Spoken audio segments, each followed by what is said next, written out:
Hello and welcome to this chess guess video. So today I've chosen a game that was played in 1925 in Moscow, 100 years ago, and Capablanca, the third world chess champion, played with the black pieces.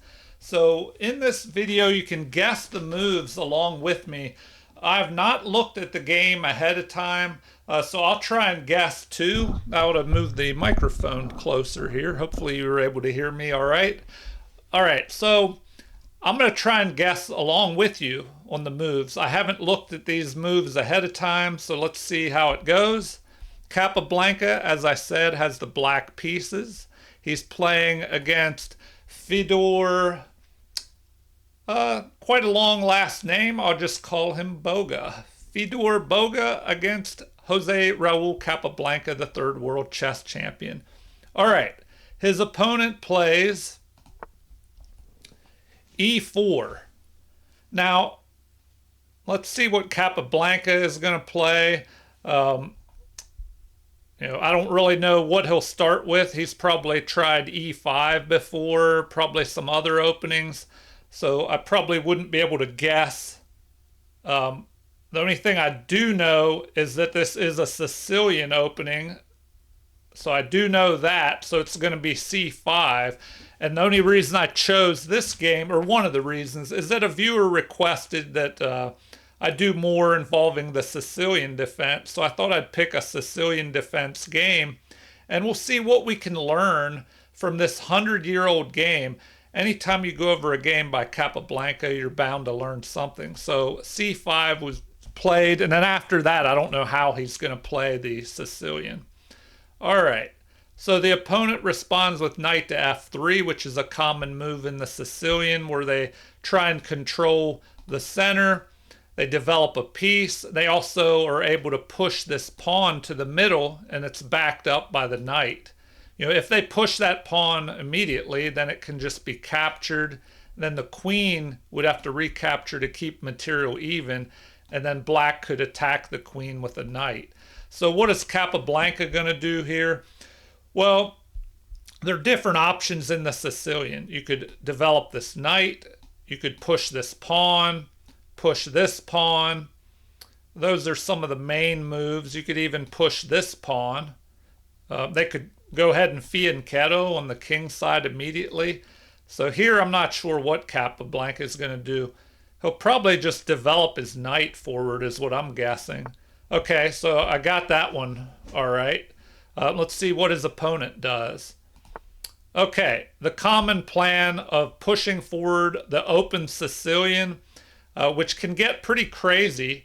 We'll see how Capablanca, who was known to be more of a positional player, how he handles an open attacking game like this. So here, the normal move is to just go ahead and capture that with the pawn.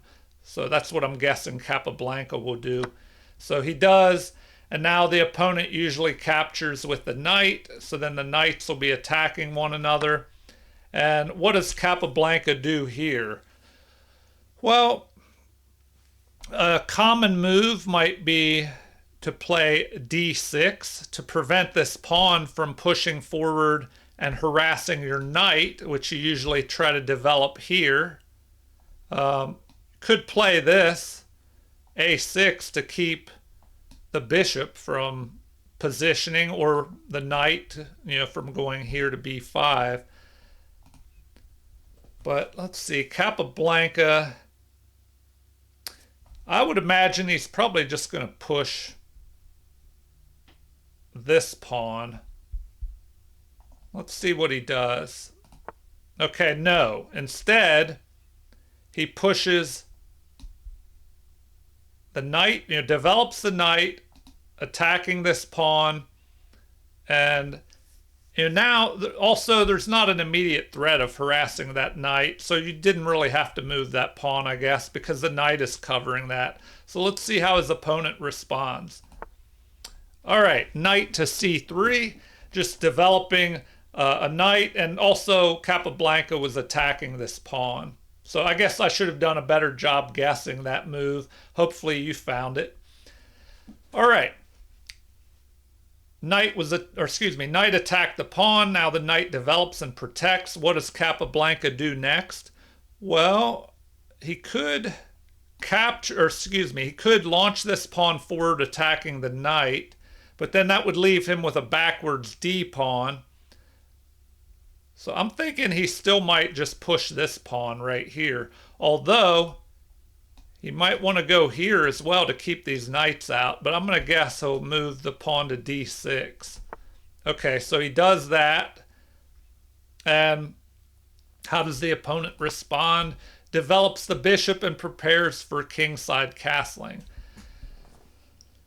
So here, there are different options. Once again, the e-pawn could attack the knight, but then that could leave a backward weak d-pawn, and make a hole here.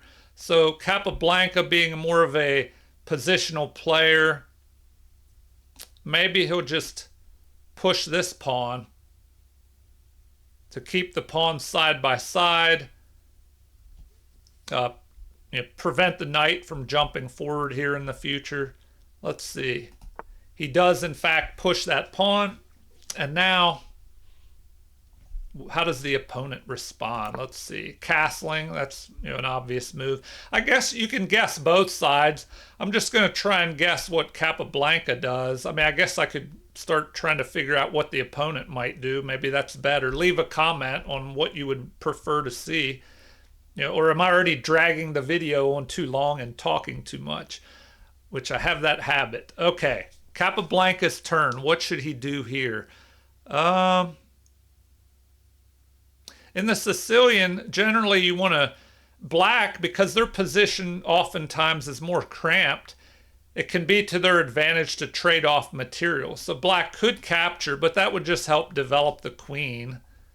So instead, and development is not finished yet, white already has castled and has 3 pieces out.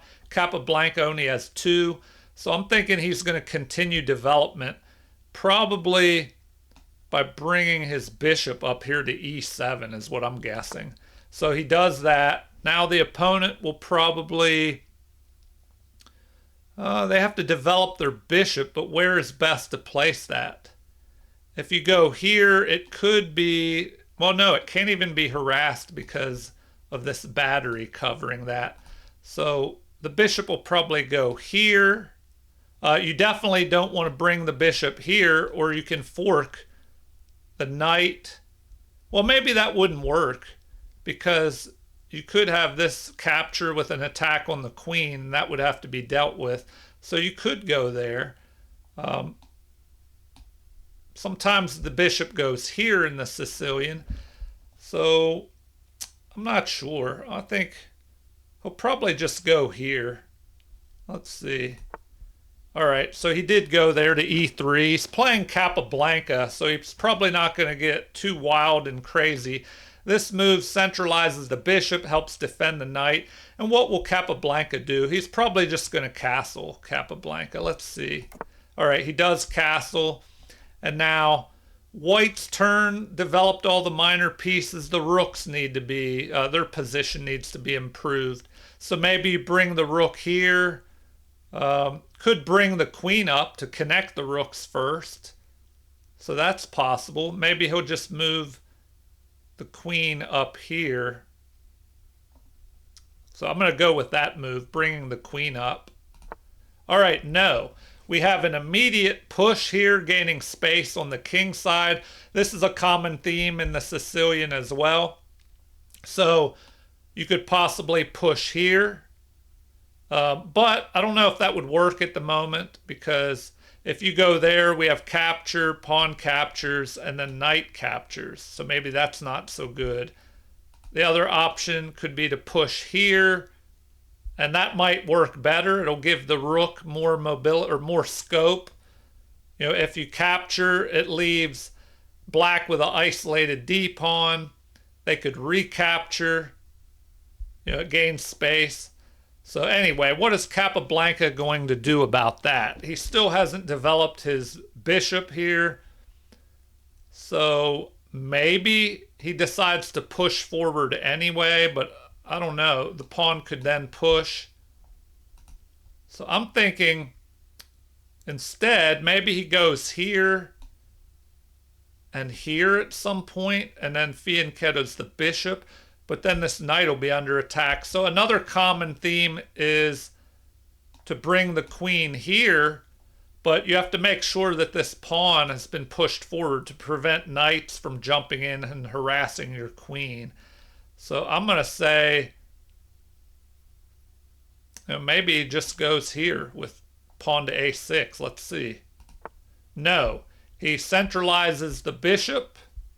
All right. It does develop that bishop, even though it's pretty passive at the moment. Let's see how the game continues. Now, this move allows Capablanca to bring his rook over on the half open file in the future, too. All right.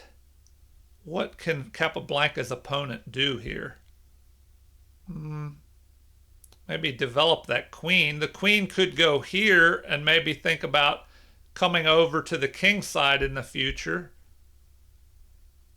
Or maybe the queen just steps forward. Well, to keep the video moving along, I'm just going to guess that he moves forward there. So let's see. No, a retreating move. So this is a possible, you know, I guess it's a fairly common move for that knight to retreat back to avoid trades, because like I said, in the Sicilian, it's often good for black because they have a more cramped position to trade off material into the endgame, where white, with more space, if you start trading pieces off, it becomes a little bit harder to guard these pawns that have already pushed up the board. So what does Capablanca do here? Once again, I don't know. I'm thinking he could go here to keep pieces out of b5, or he could just bring the rook over to this half-open file.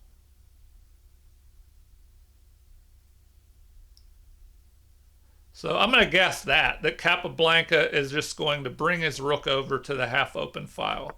No, he plays the other move that I thought would be played at some point. And this is a common move in the Sicilian. In the Najdorf Sicilian, you know, in that variation, this move is played a lot earlier to keep pieces out of b5. So it limits the scope of the bishop and the knight. All right, what will the opponent do? Well, you have to figure out how to improve your pieces.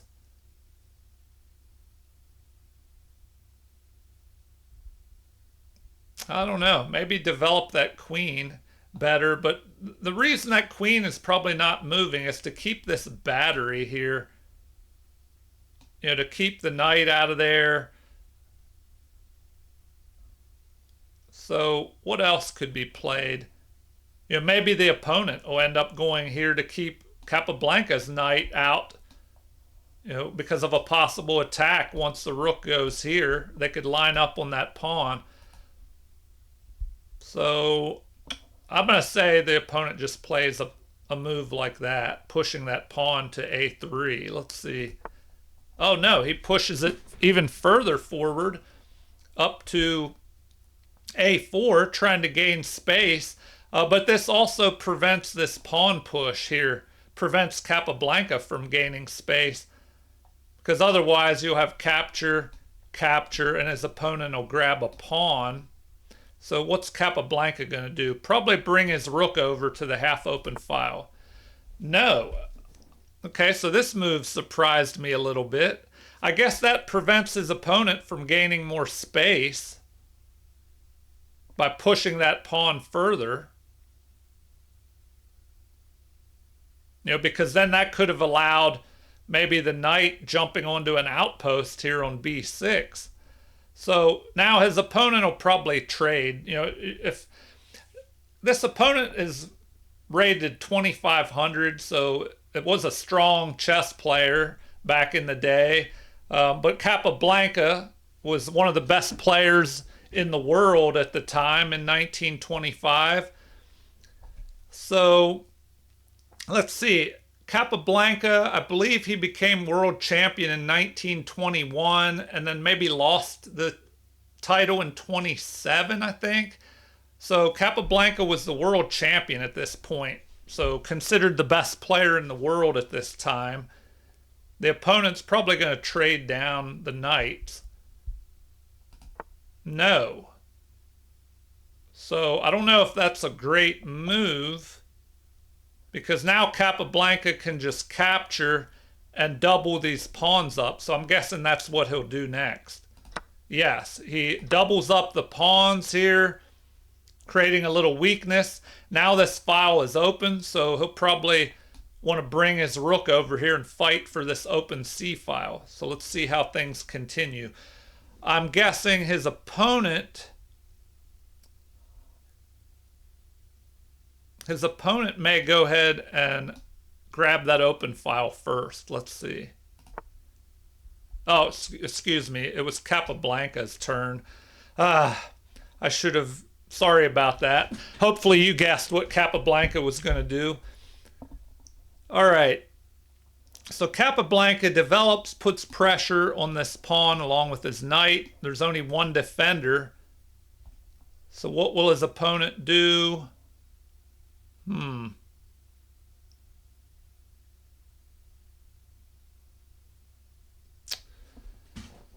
Not sure here. Maybe he'll develop his bishop here or here, but which one is better? If you go here, you block the scope of the rook. If you go here, you centralize more, but that bishop is unprotected there. I'm thinking the opponent will go to f3. Let's find out. Yes, bishop does go to f3. You know, it helps protect his king side with Capablanca's strong bishop aimed in that direction. You know, at the moment, the center is blocking the scope of the bishop.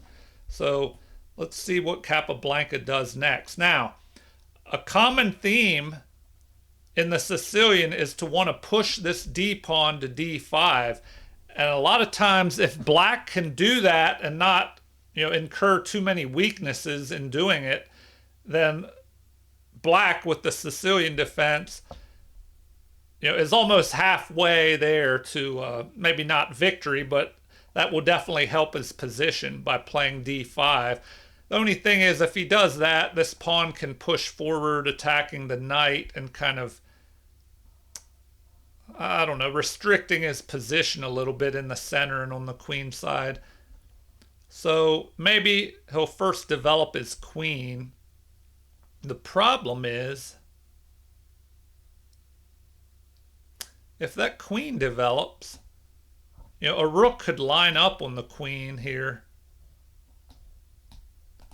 So maybe Capablanca will go here. If we have a capture, bishop can capture. That would give up the bishop pair. If the knight captures and pawn captures, we could have a lot of trades. So I don't think Capablanca will do that. Maybe, I don't know if he'll move his queen here either, because the rook could line up on it. So I'm guessing he's just going to go here with the queen. Queen to d7 to connect his rooks. You know, or perhaps he'll just immediately move his rook over to the half-open file. I'll go with that move. So, nope. The queen does go here to c7. Now, that is a common move in the Sicilian, but usually the c file is not open like that where a rook could line up. So I'm thinking now the rook is just going to swing over here and line up on the queen. Let's see. Yes. So now that could be a problem. You know, if this knight jumps forward, well, it would be captured by a pawn either way, but that could be a problem with the rook lined up on the queen like that. Okay, so what will the opponent do?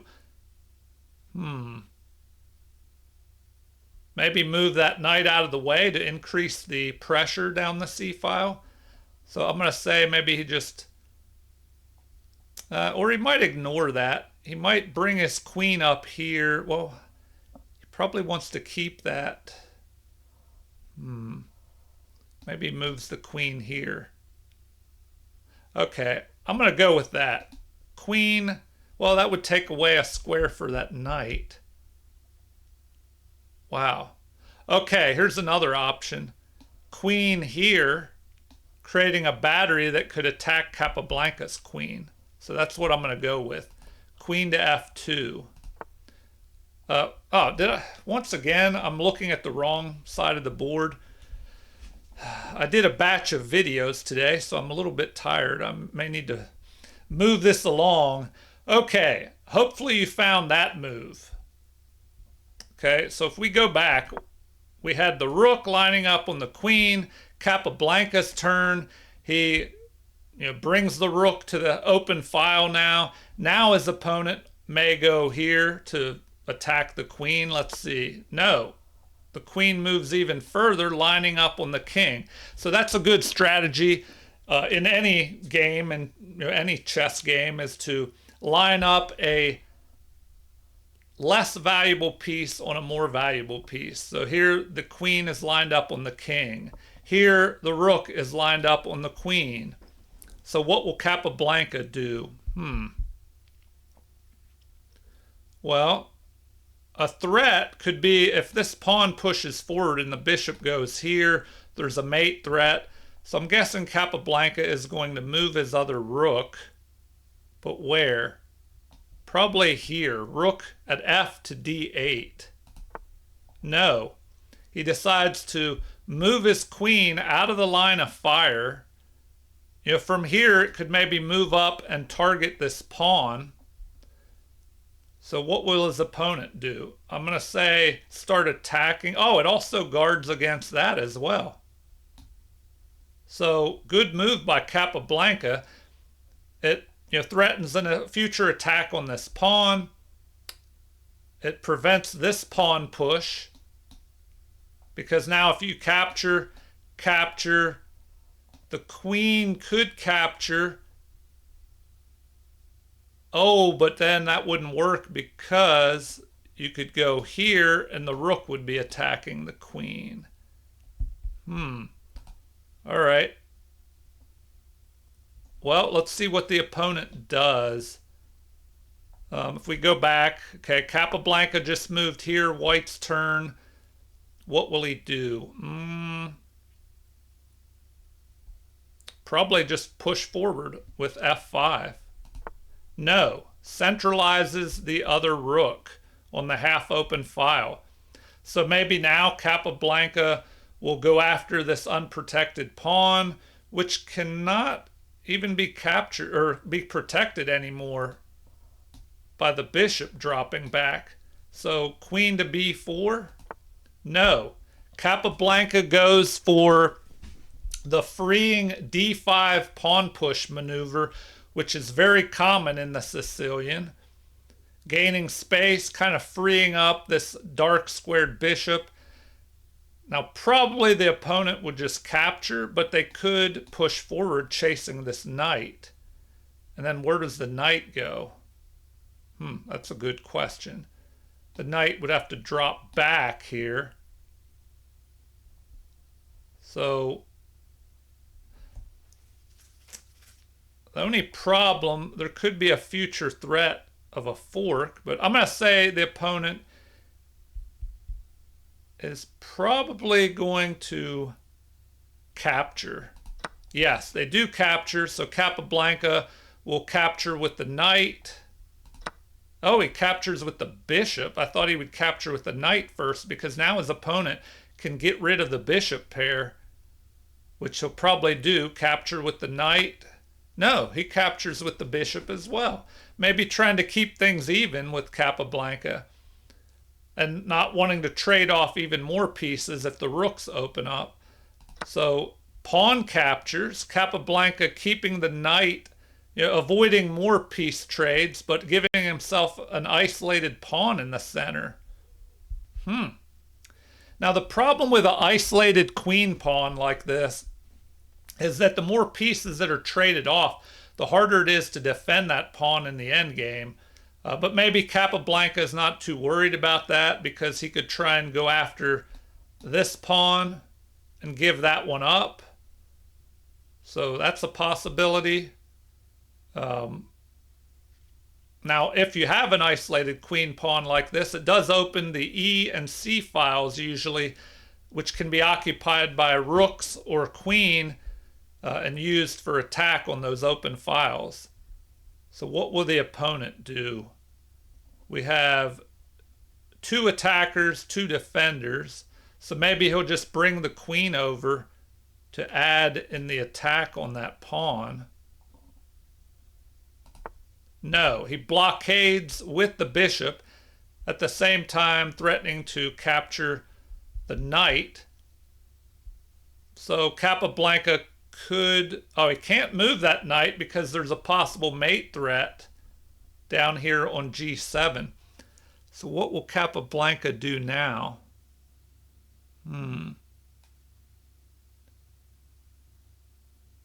I'd imagine he would develop his other rook.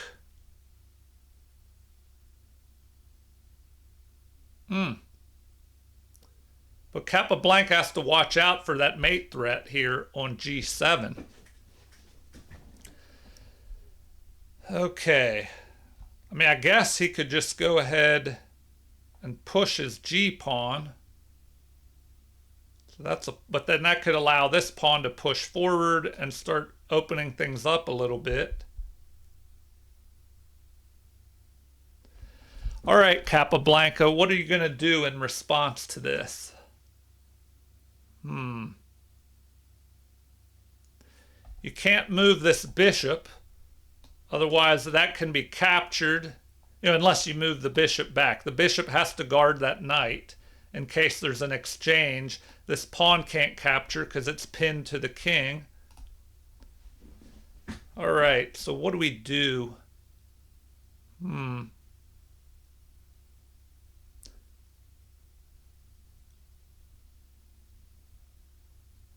I don't think Capablanca would create a weakness by pushing this pawn.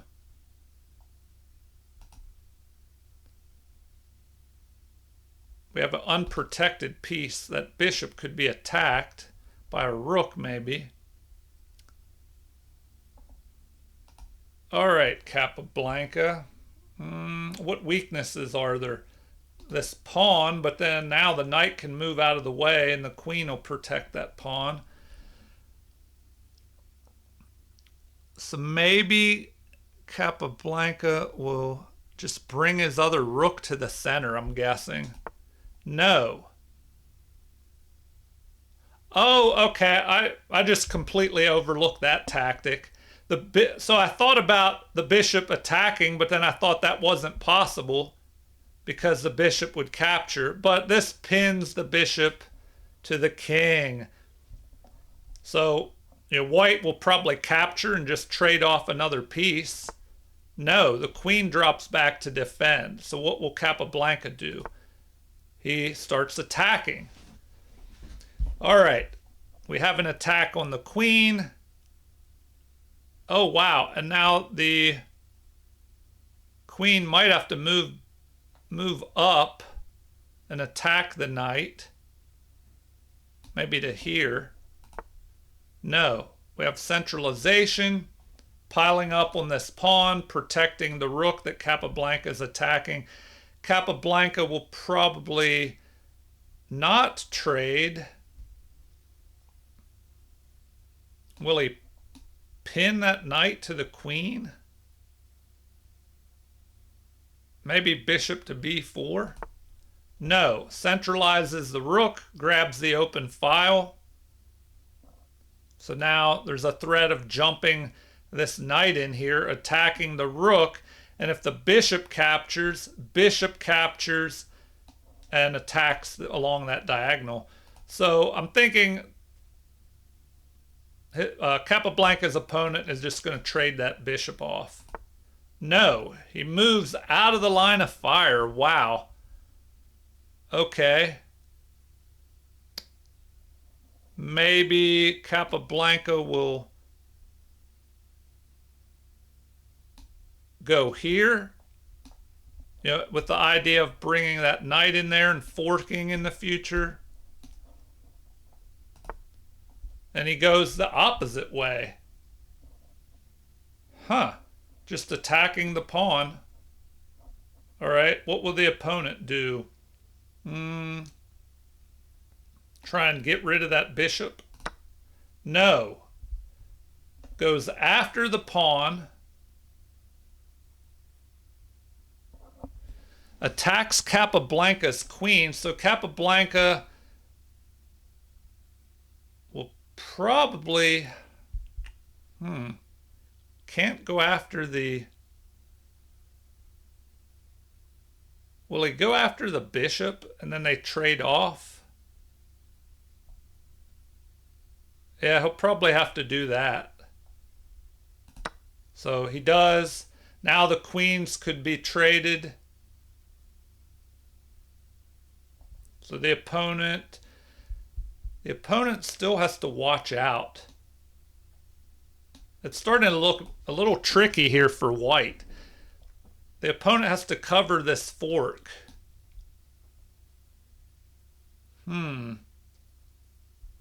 Okay, so we'll probably have a trade, capture, capture, something like that. So, no. Wow, okay, we have a fork here. Okay, Capablanca, I assume we'll just capture like this. Nope. Well, now his opponent's probably just going to pick off that. But first queens are traded. Okay, so Capablanca has to recapture, I believe. So now what? Rooks will be traded, so we have a capture here. The problem is there's a check possibility. So maybe, oh wow, yeah, it's just looking bad for Capablanca's opponent. What does he do here?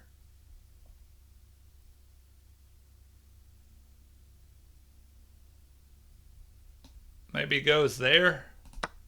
No, knight capture. All right. Capablanca will probably fork now. Yes. So the king is forced to move. Oh, and it's looking terrible. Capture.